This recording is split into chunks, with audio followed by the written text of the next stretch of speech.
hard, I'm the man with the money. Hit the block hard, I'm the man with the money. Hit the block, hit the block, hit the block, hit the block. Yo, it's your boy Casual Rail with the Silent A podcast. And man, we back with another one.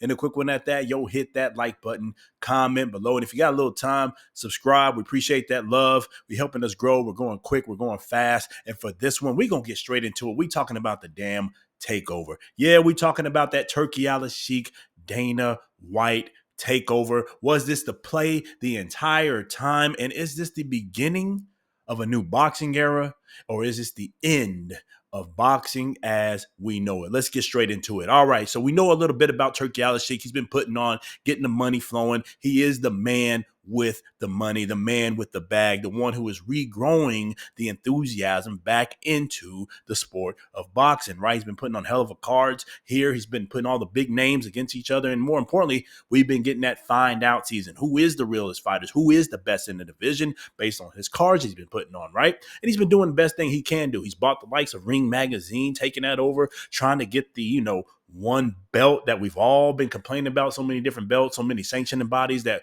we as boxing fans are so fed up with that we can't just get a true champion and, more importantly, get the real fighters to fight each other and the champions take on the champion, right? So he did that, got the Ring Magazine going. That's been the first play. Second play, he's actually got stake in the likes of DAZN. So now he's got the network. Also, he's been incorporating moves back and forth with Netflix with conversations with them. So he's getting multiple platforms. He's getting fighters with multiple promoters. And now he's got the belt. But more importantly, now he's got a face, a name, a man that's well known in the fight, let's say the fight business, the hurt business, Mr. UFC himself, Mr. Dana White. And that's where the issue starts.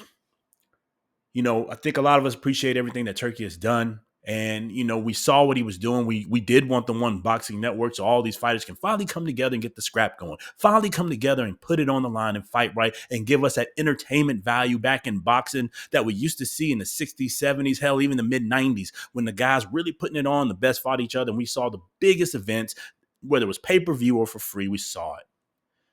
And we loved that. But now we got Dana White.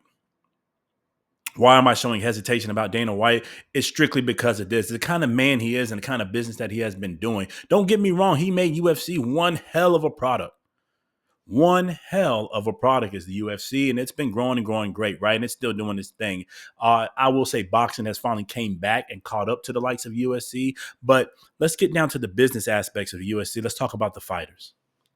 It's been it's no hidden secret that the fighters in the UFC do not make that kind of cash flow, do not make that kind of money underneath the monopoly called UFC. Dana White controlled that flow of money back to them and pays his fighters what he feels they should get paid based on entertainment value and what they bring in, based on pay-per-views, sponsorships, etc., you name it. Now, with that said, there's some big names over there. Francis Ngannou, for example, just got his first big multi-million-dollar contracts and deals when he signed outside of the UFC to come on and take on the likes of Turki Alalshikh fighters, making 10 plus million for the likes of Tyson Fury and Anthony AJ Joshua in the boxing arena. Let's look at the likes of the Notorious one. He got him a bag fighting who? Floyd Mayweather, his first $100 million deal, for example, on that. And the list goes on. Some of these guys seeing their first $1 million checks when the UFC itself is clearing billions. So the issue starts with fighter, pay. Is he taking care of the fighters? Are the fighters going to remain in this new league? Are they going to pay them appropriately how Turki Alalshikh has? So that's a big question when you're going to say Dana White's going to be the lead on this endeavor, if you say. Fighter pay. Will we keep the same fighters? Will they sign up to this new TKO Promotions, as they're calling it? Will they stick if Dana White's around? Especially if he pulls the same tricks he did in UFC. So that's my first concern. Second concern. It does get down to the, come find out season. I love it. I love seeing the fighters take on each other and putting them against each other. But sometimes the UFC doesn't let some of those fighters grow.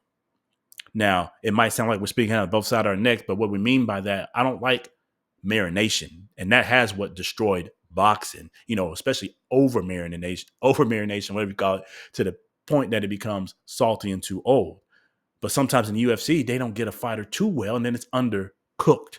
So you undercook the fighter, undercooked his career, and he's gone. Or she, if we're talking about women's boxing. But all in all, I guess it does balance out because the UFC does give the fans the entertainment value, gives the fans what we've been wanting to see, the big fights, people challenge themselves. But at the same time, when it comes down to fighter pay, yeah, I'm not a fighter. Yeah, I don't see that pay myself. What do it cares to me? But it does care that I see a man who's putting his life on the line for entertainment get fair compensation based on the business structure, based on the revenues that the team is bringing in, based on what the company is bringing in, just like how the NIL deals are going for the college football players. Strong proponent of them getting paid fairly for their use of their name and likeness. Now, one thing that could come out of this very well in the terms of pay, endorsements. I think we may see more endorsement deals with the likes of TKO. I think we could see that.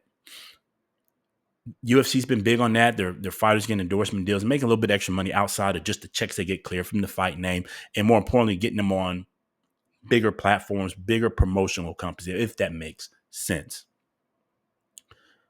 Hopefully, the pay is not an issue. Hopefully, the fighters get what they are expected to get based on the revenues, based on the business flow, and Dana White treats them how boxers are normally getting treated.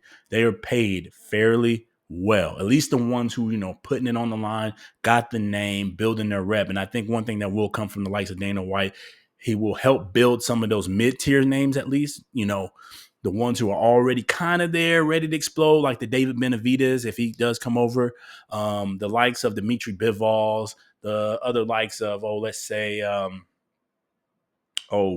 Diego Pacheco, if he comes over from Top Rank. Those kind of names are mid-tier names that are just ready to blow up. Teofimo Lopez, Devin Haney's, the Ryan Garcia's. Ryan Garcia is already big, but he can take some of those names that are already there and explode them and make them mega stars and get them endorsement deals and help them grow.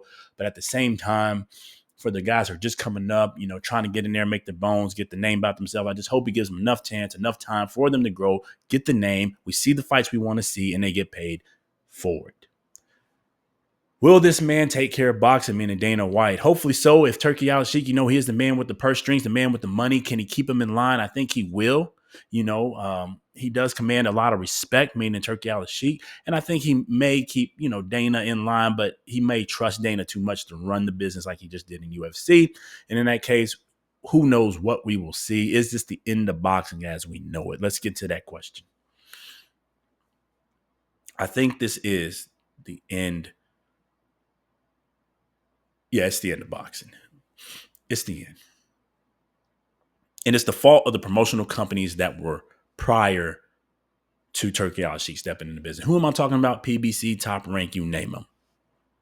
They've been on the sides of each other, on the sides of the street for so long. They've been so divided, not letting some of the big fights go down or waiting too long to make them happen, that you let an outsider come in, take over boxing. Now you got Dana White, who had been talking for over 10 years about getting into boxing. Now he's in there, partnered up, and is going to bring his UFC-like platform in company with the WWE entertainment. I actually do like that because WWE knows how to entertain folks and bring in the casuals, bring in the fans, so it'll help the sport grow.